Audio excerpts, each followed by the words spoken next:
scared of people with problems because they're going to kill us. And if you allow that to be the topic of the conversation, then they're going to win because people will be afraid and they will. It's just this defensive thing.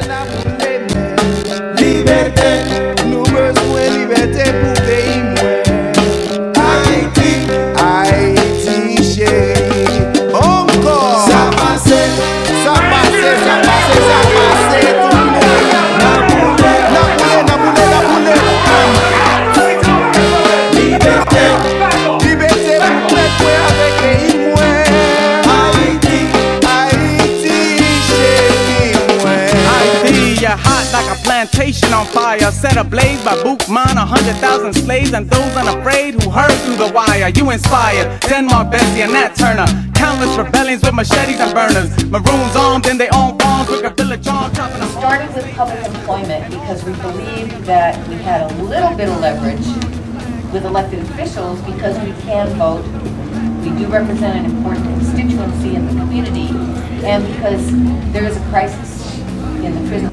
I started Prison Legal News while I was in prison because of kind of my anger and despair of the corporate media and how they pretty much marginalized and silenced the voices of prisoners who were the people that are most affected by the criminal justice policies and would have no voice in what passes for debate in this country.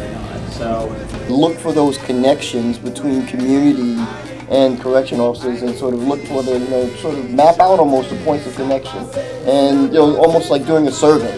And then saying, okay, well, now that we understand the potential for relationships here, can we now see some soft spots and start some real dialogues like this gentleman was talking about?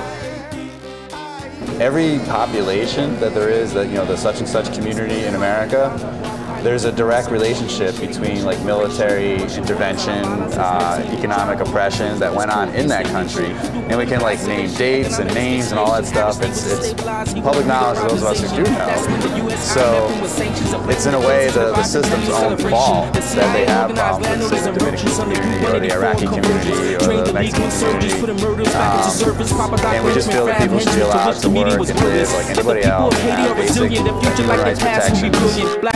We smashed in the myth of white supremacy, both their legacy and destiny. It's time for that side of the It's your saying that the money has to be determined by the people who are most impacted. Who's more impacted than the folks who had to do time inside? And so we're saying that the movement looks different when the people who have experienced it determine what has to happen, how it has to happen, when it has to happen, and get to frame the context into which the conversation takes place. And we sit at the table and we address some real serious things. Donors and people who have been there, done that, sitting at the table and learning from each other. If the program does not hire a previously incarcerated person, right? The rest gotta go because these guys gotta get, well, Malvino, man, you gotta see the other side because, it's impacting, right? They may not say they're gonna hire, no, but the position for somebody and the money that goes in the food that goes on the table for somebody like this.